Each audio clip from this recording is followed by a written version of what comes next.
Eu passo agora a palavra para o professor Pablo, que vai nos apresentar o nosso palestrante e nos dizer todo o currículo dele. Bem, pessoal, boa noite a todos e todas. É com imensa felicidade que a gente retorna aqui onde a gente estava por aqui, né?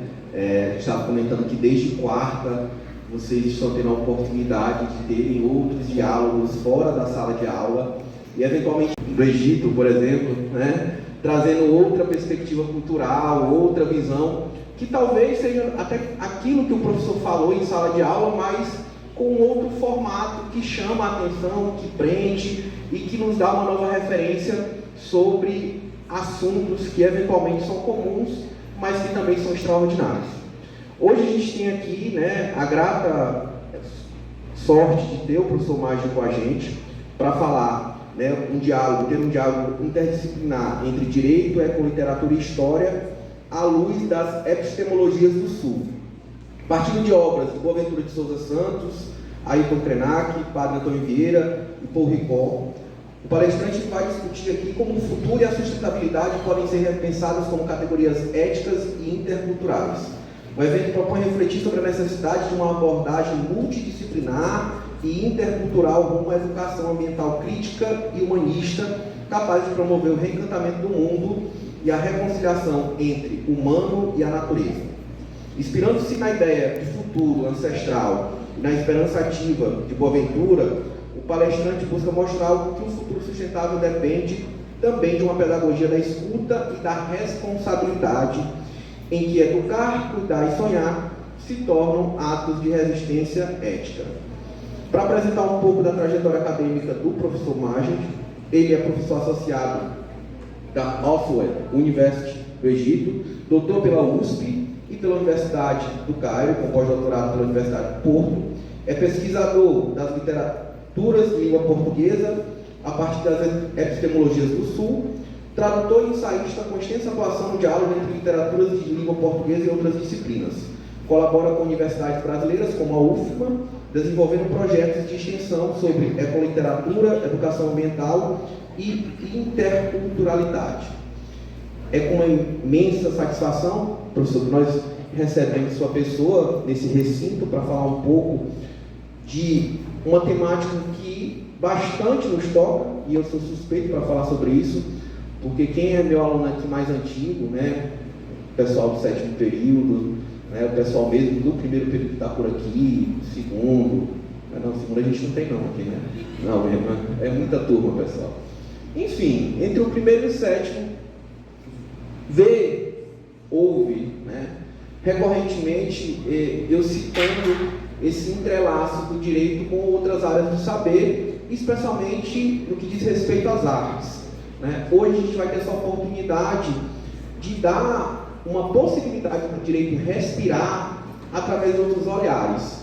Olhares esses não tão formais, olhares esses fora, né, da dinâmica europeia, que muito tem contribuído, mas ao mesmo tempo também tem deixado hermético a nossa visão sobre o que de fato é o direito, e pensar fora da caixa. Né? A proposta, inicialmente, me fez refletir no caminho para cá em algumas palavras. Para não alongar o meu discurso e deixar a fala centrada no professor Maggi, professor, eu peço licença para a gente, nesse momento, para entrar no clima. O que me lembrou aqui foi uma música do Clube da Esquina, né, do Beto Guedes, que é interpretada pelo Milton Nascimento e recentemente foi reinterpretada pelo filho do... como é o nome daquele cantor? Agora no remake do Pantanal. Não vou me lembrar agora. Almir Sater, isso. O filho do Almir Sater, ele também tem uma versão dessa música também muito boa em voz e violão.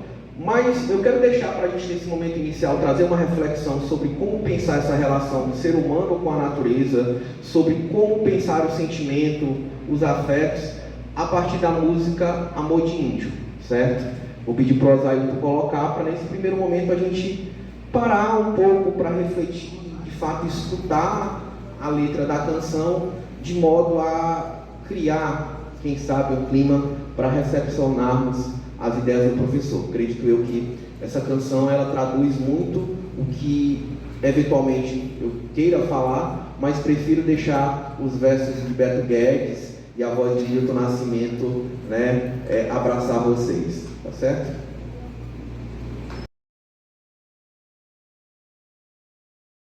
Os Estatutos do Homem.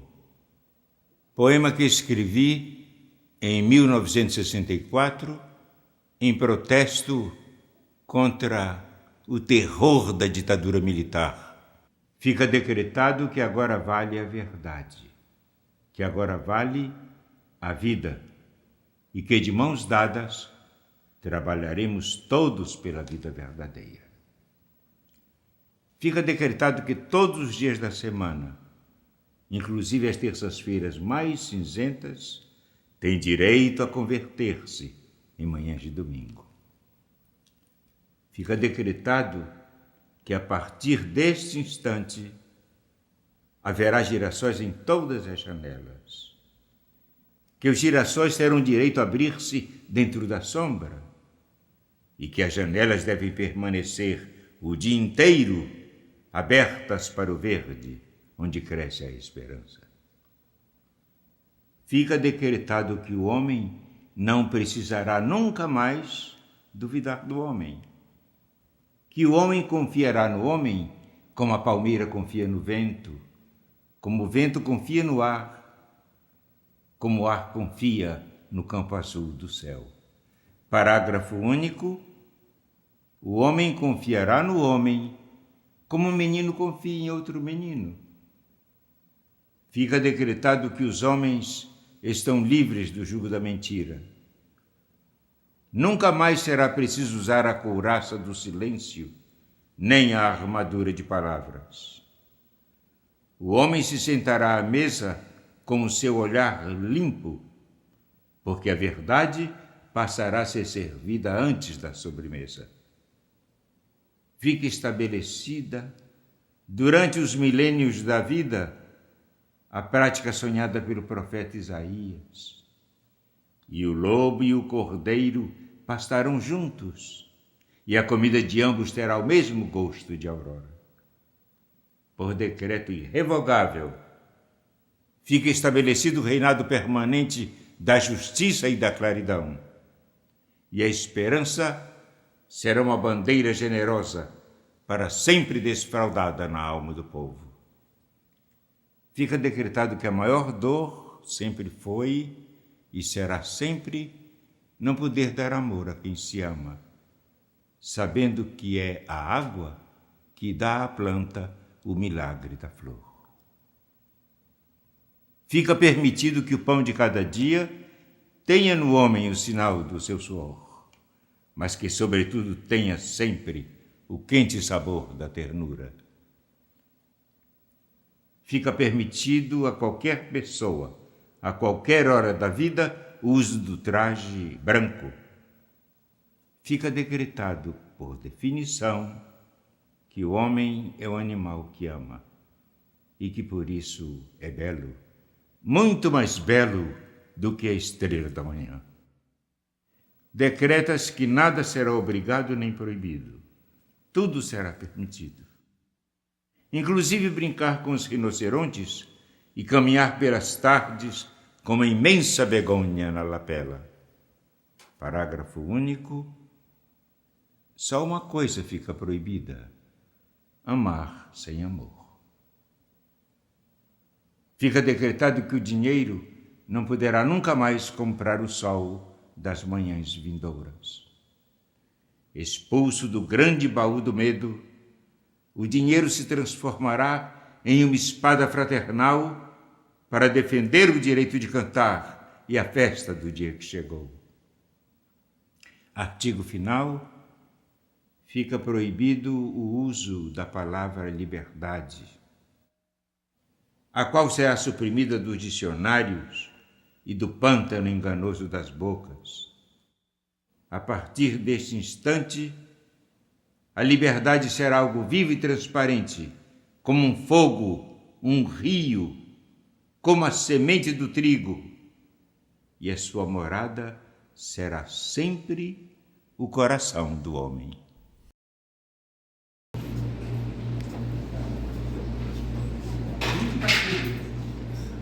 Então, uma política pública boa está enfrentando um problema complexo. Demanda o quê? A partir do olhar que a gente falou agora, vai demandar o quê? Uma política pública. Vamos falar futuros prefeitos, futuros vereadores. Você provavelmente vai fazer alguma política pública dentro da sua própria casa para melhorar a sua casa. Demanda o quê? Quê? Planejamento. Mas antes de planejar, quem vai fazer o planejamento, não é? Então, antes, vocês sempre apressam. Se observaram, então vocês julgaram antes de compreender. Esse é outro problema. Então, antes de planejar, você precisa montar o time que vai planejar, não é? Como vai montar esse time? Eu estou com um problema de crime organizado. Vou colocar esse exemplo, que custou muitas vidas em Vitória. A vida do policial, como a vida também do povo civil da favela, também me dói. Qualquer vida para mim é triste. A regra de vida para mim, a vida é sagrada. Para mim, a vida é sagrada. Tá? Então, quando você vai tomar uma política pública, tem que fazer o quê? Errado. A primeira coisa, eu gosto das pessoas que erram. Errar é humano. Se você fala criar técnicos especialistas, então você está no século XX. Então, qual é a palavra? Multissetorial. O que significa multissetorial? Então, não é uma especialidade, são vários setores. Você vai tomar uma decisão dentro da UEMA e envolve dinheiro. Você, reitor da UEMA, fez uma canetada, depois veio no tribunal do conta onde gastou esse dinheiro. Porque, meu senhor, eu só assinei. Mas se você assinou, pediu antes o parecer jurídico da professora Gabriela, o parecer financeiro do contador da universidade, então você não tem responsabilidade. Você contou com outros olhares de vários. Quando trata do crime organizado, você precisa envolver sociólogos, politólogos, que mais? Psicólogos sociais, antropólogos, pessoas da comunidade da favela. É uma outra questão que vamos falar depois, que chama interculturalidade. Isso se chama política pública inteligente.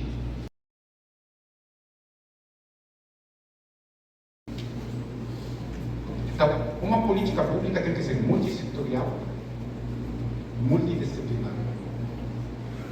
Terceiro elemento cultural no século XXI, multicultural ou intercultural. O que significa a palavra intercultural?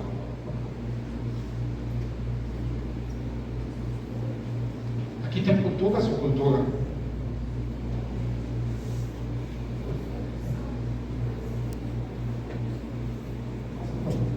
Romilda, entre culturas, eu saber a cultura da favela para trazer ela para dentro da minha cultura e conseguir entender. Você tem representantes no Senado, representantes no deputado, na Câmara de Deputados desta favela. Então, eu vou trazer pessoas da favela para trabalhar comigo no combate ao crime público, ao crime organizado, à corrupção também. São temas complexos. Então, quando você simplifica, o custo sai muito alto. O custo sai muito alto. Então, três características do nosso tempo. Interdisciplinaridade, não é mais especialização, não é mais especialidade, é múltiplas especialidades, usando, conversando juntos. Os problemas são complexos. Multissetorialidade, quando trata já de você vai fazer uma política pública em algum lugar, está administrando, você chama as pessoas e ouve as opiniões de vários setores Terceiro, interculturalidade. Você tem que trazer todas as culturas do local para conversar com ele. Porque você pode atingir os mesmos resultados com menos mortes e com menos dinheiro.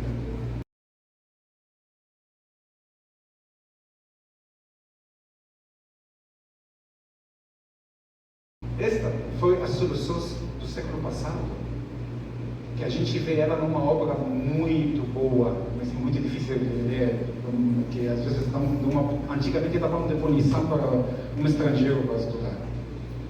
Eles chamam Sertões, de Euclides da Cunha. Conhece a obra? Sempre cai no vestibular. Me conta de que vamos.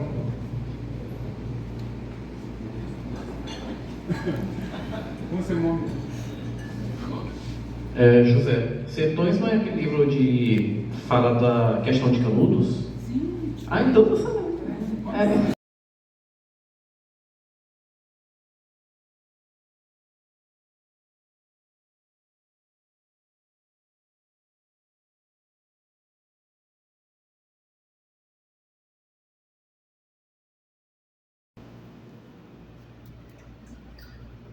Fomos lá para verificar onde está a causa da falta de água. Aí descobrimos que tem um problema no cano tal.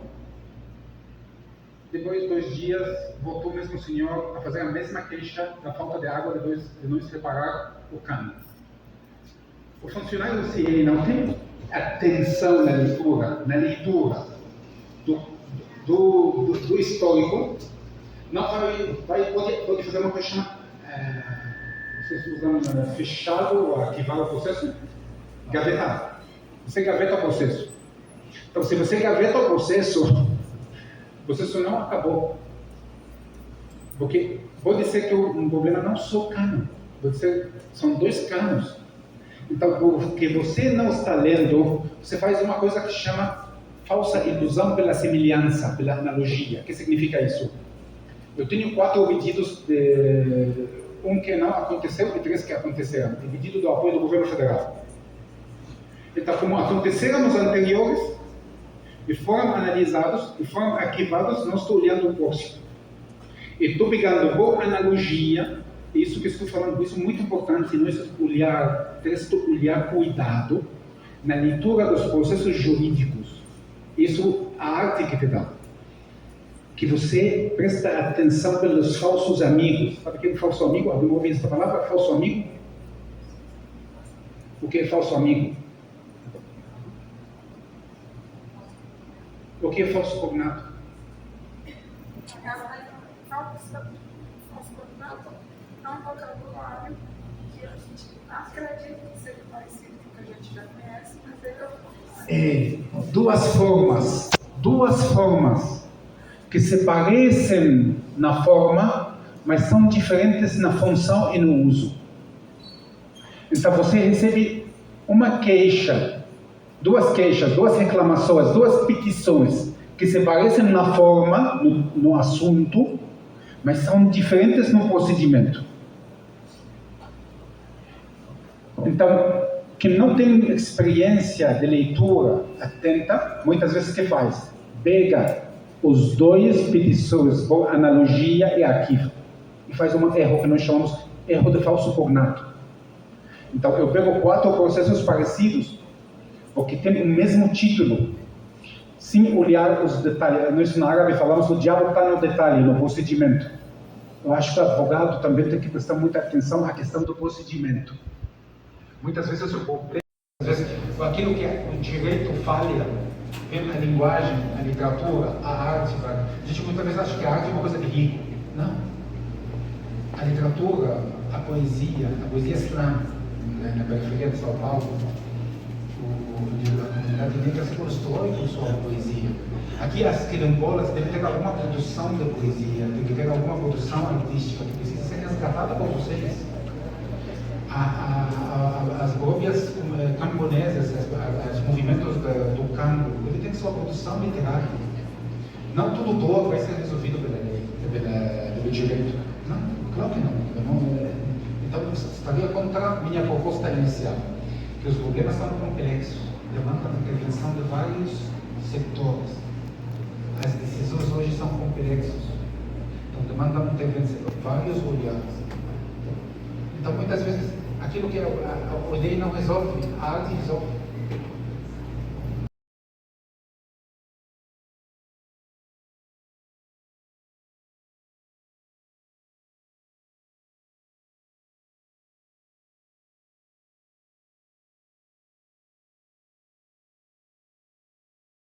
Tudo que está lá ajuda a melhorar a qualidade de vida das pessoas.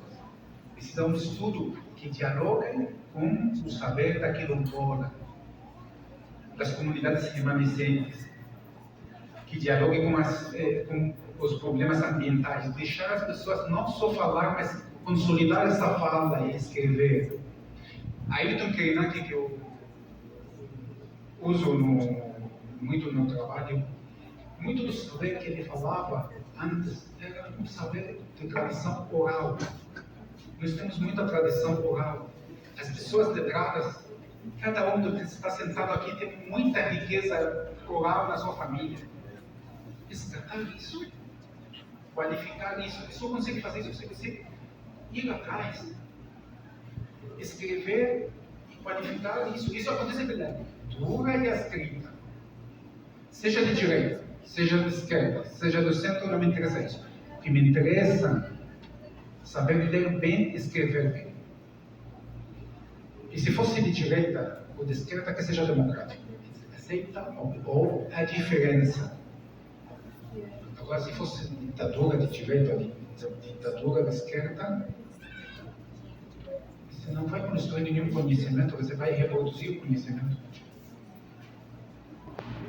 Aqui vemos Ayrton Krenak, e ele da comunidade Krenak de Minas, né, com certeza tem também conhecimento de outras comunidades aqui.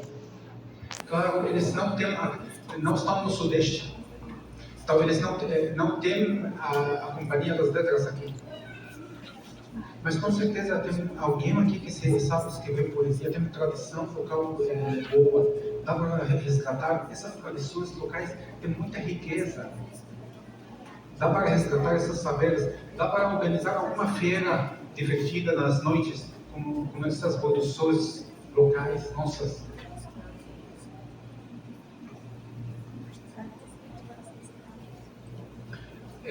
O grande problema também é que grande parte da obstrução de uma ação que melhora a vida das pessoas, observam muito no nosso interior aqui, é que ele está submetido a um modelo capitalismo extrativista, exploratório do local. Então ele está querendo todo o tempo aumentar as rendas bancárias dos donos do local. Então esse modelo precisa ser questionado, contestado das nossas próprias elites regionais. Quer dizer, a gente precisa falar com nossos senhores aqui, falar, olha, não dá para continuar sendo assim. Temos um rio bonito que pode ser resgatado. Temos narrativas bonitas dentro das nossas famílias que podem ser resgatadas. Temos artesanatos bonitos que podem ser organizados. Temos saberes ancestrais africanos únicos, espiritualidades africanas únicas, que não podem ser negadas, não podem ser apagadas, podem ser usadas para melhorar o turismo aqui, local. Entender de que esse modelo onde o dinheiro vai num sentido só, economicamente, o banco fica lá no banco, ele tem finalmente uma coisa de exceção. Nós vivemos isso, entende? O dinheiro tem que ser sempre seguro, porque a vida mesmo está segura. Quando terminamos hoje de noite, vamos dormir, vamos acordar pela manhã, tivemos um dia novo, depois ficava um ciclo. Então, esse ciclo da Ayrton Krenak fala do ciclo dinâmico da nossa vida. Nós estamos lutando contra a nossa vida.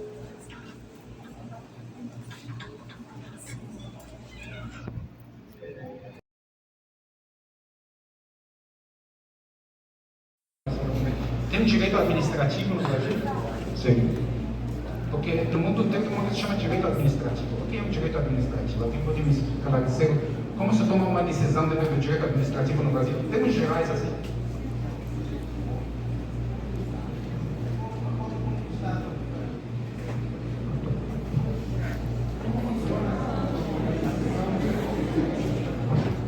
Com licença. Eu vou ilustrar com os dois princípios básicos, né? A gente tem o direito administrativo, a atuação do Estado, pautado nos princípios basilares que são indisponibilidade do interesse público e, bora lá, galera que falou direito administrativo, supremacia ou superioridade do interesse público. Então, tudo que envolve o direito administrativo, no caso do Brasil, é pautado dentro desse binônimo principiológico, superioridade do interesse público e indisponibilidade do interesse público. Então, o interesse público é indisponível e superior a tudo. Então, o Estado tem essa balança na sua atuação, basicamente, professor.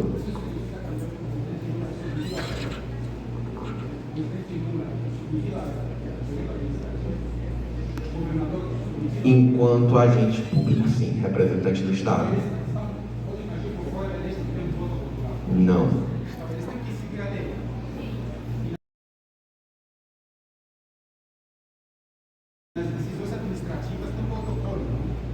Eu posso falar só um pouquinho?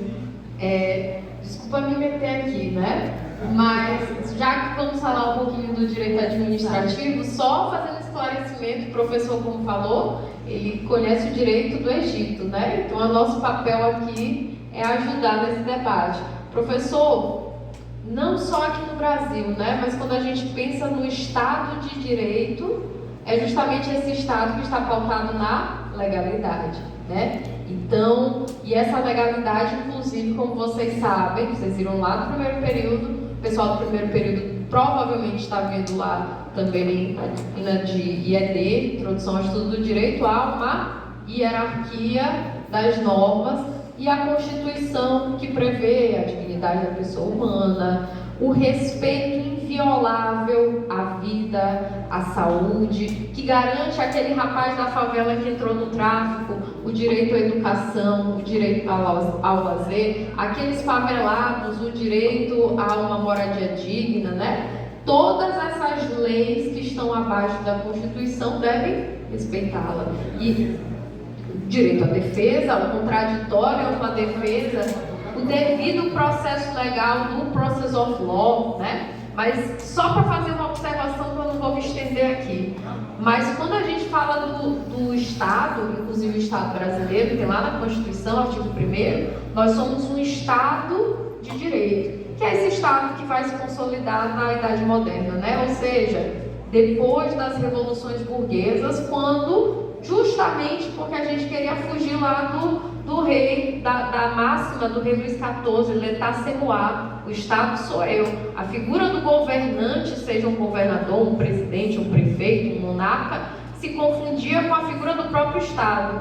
Então é como eu digo, né? Passei aqui, olhei para uma cara feia, eu vou dizer, manda matar. Não, mas eu nasci feio, sou contra os feios. Pode mandar matar? Não, mas eu tenho direito à defesa. Não tem. Porque l'état c'est moi, o Estado sou eu.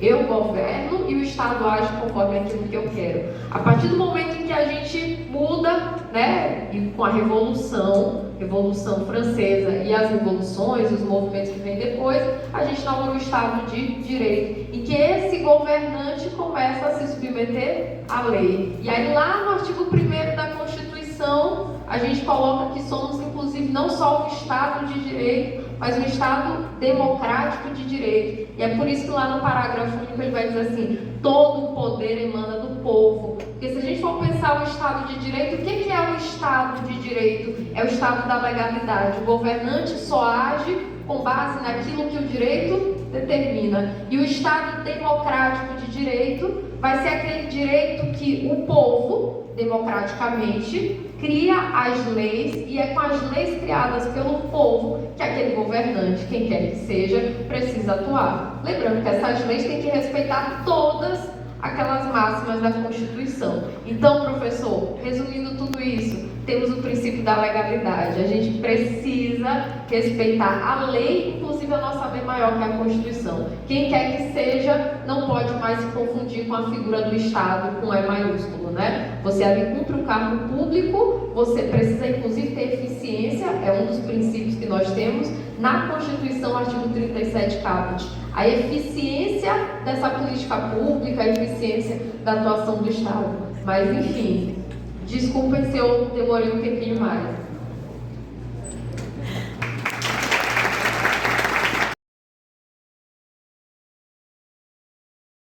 Mas a pessoa está exposta à violência e ela quer uma resposta imediata, agora, para mitigar aquilo.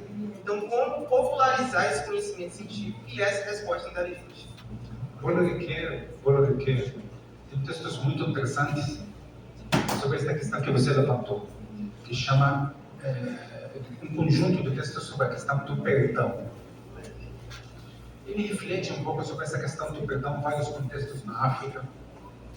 Vocês sabem que a França tem uma situação delicada com a África, porque cometeu muitos genocídios.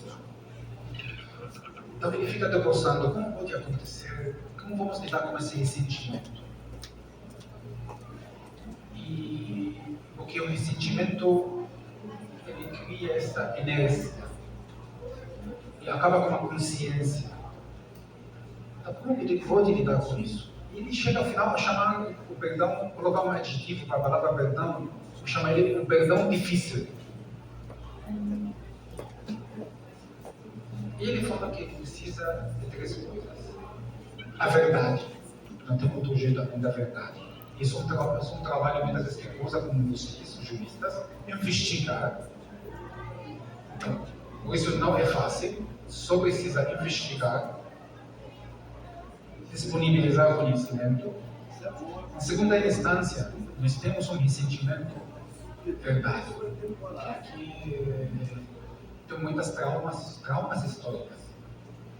Então, essas traumas históricas passam por 2 caminhos. Reparação histórica, como aconteceu na África do Sul, e generosidade de perdão da vítima. Sim, esses 2 caminhos, estamos numa reprodução do ciclo da violência. Então, a verdade, comissões de verdade, investigar, as autoridades encarregadas de investigar, só a verdade nos salvará. A Bíblia não fala isso? A Bíblia não fala isso? É uma sabedoria milenar. Só a verdade nos salvará. Então, só a verdade. Juntar as informações, submeter ela à análise e a verdade. Hoje, o termo objetivo, vocês usam muito o termo objetivo, não é? No judiciário, uma ação objetiva. Ação objetiva. Não tem mais objetividade total. A verdade é um processo de construção. Na medida que ele trouxe para a minha informação, a gente debateu, quando saímos aqui com um ponto de vista sobre a situação. Então, a verdade é construída juntos. Muito obrigado, gente.